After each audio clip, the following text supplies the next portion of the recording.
दोस्तों नमस्कार। Today topic is pneumonia. Pneumonia क्या होता है? Inflammation of lungs. लंग्स में इन्फ्लामेशन हो जाती है। लंग्स में इन्फ्लामेशन होगी तो क्या होगा? फीवर होगा, पशु को फीवर हो जाएगा, नेजल डिस्चार्ज हो जाएगा, nasal discharge, difficulty in breathing,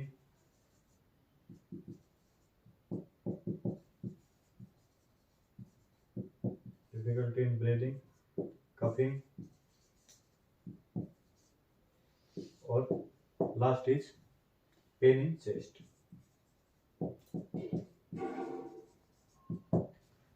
pneumonia क्या होता है? Inflammation of lungs.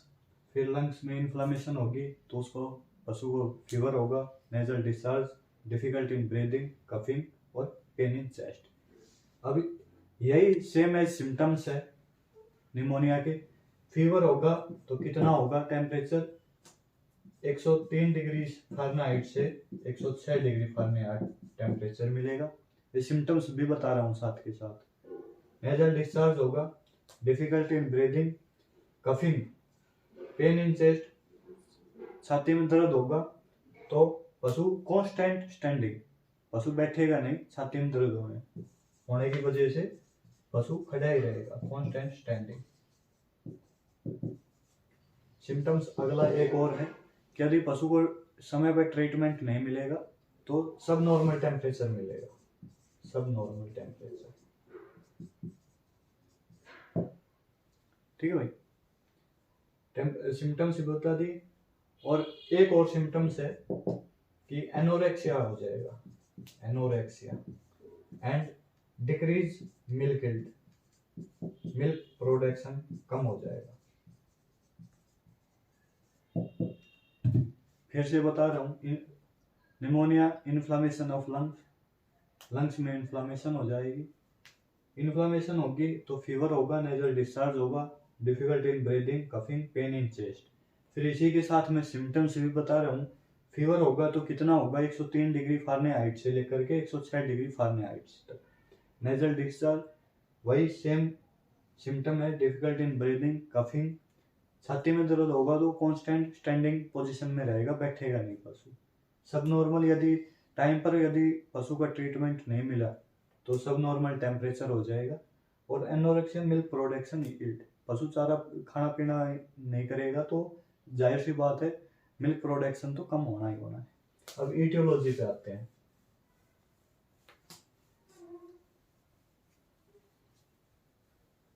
Aetiology, aetiology दो प्रकार की है, by cold and bye micro organism.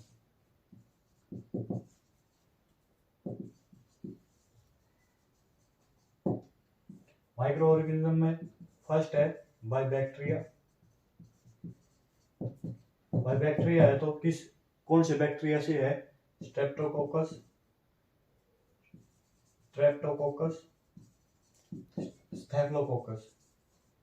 ठीक है, बाय वायरस, इन्फ्लुएंजा वायरस के वजह से। ठीक है, third is by parasite. Parasite का क्या नाम है? Ascariasis. Fourth is by fungus. Fungus का क्या नाम है? हिस्टोप्लाज्मा। क्लियर?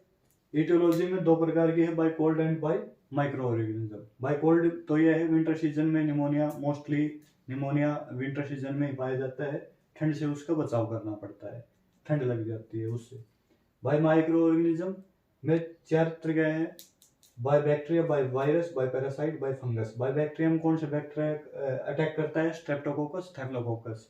बाय वायरस कौन सा वायरस अटैक करेगा? Influenza virus. और पैरासाइट में एस्करेसिस पैरासाइट अटैक करेगा, या फंगस में हिस्टोप्लाज्मा। ओके, सिम्टम्स हमने साथ के साथ बता दिया थे डेफिनेशन के साथ। अब डायग्नोस में क्या होगा? डायग्नोस में बाय हिस्ट्री, ओनर से हम हिस्ट्री लेंगे पशु की, या फिर बाय सिम्टम्स के आधार पे। ठीक है। नेक्स्ट इज ट्रीटमेंट पे बात करते हैं। ट्रीटमेंट फर्स्ट ट्रीटमेंट ये है कि यदि पशु को बाय कोल्ड, ठंड से यदि निमोनिया हुआ है तो फर्स्ट पॉइंट यही है कि उसको प्रोटेक्ट बाय कोल्ड, ठंड से बचाओ या ठंडी हवा से बचाओ। पशु को बांधे ताकि पशु आराम से एक नॉर्मल टेम्परेचर में रहे, ठंड के टेम्परेचर में बाहर मत बांधे। सेकेंड है, यदि ठंड से हुआ है निमोनिया तो उसमें सेकेंड पॉइंट है फर्मेंटेशन ऑफ चेस्ट, उस सेक करेंगे, छाती को उसकी सेक करेंगे। Third is massage of TT oil. TT oil में सिंपल टीटी ऑयल से मसाज नहीं करनी, उसमें ऐड करना है मस्टर्ड ऑयल। जितना मान लो 200 ml टीटी ऑयल लोगे तो 200 ml ही मस्टर्ड ऑयल लेना है। ठीक है। फिर ट्रीटमेंट, दूसरा ट्रीटमेंट क्या है, मान लीजिए निमोनिया हुआ है बाय माइक्रो ऑर्गेनिज्म से। बाय माइक्रो ऑर्गेनिज्म में क्या क्या है, 4 पॉइंट मैंने बताए थे, by bacteria, by virus, by parasite, by fungus. उसमें ब्रॉड स्पेक्ट्रम एंटीबायोटिक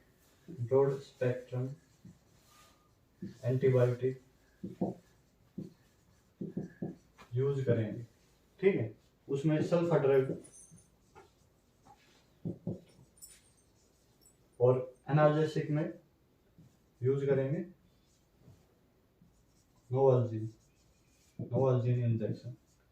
ठीक है। ये निमोनिया है। Simple, very simple topic.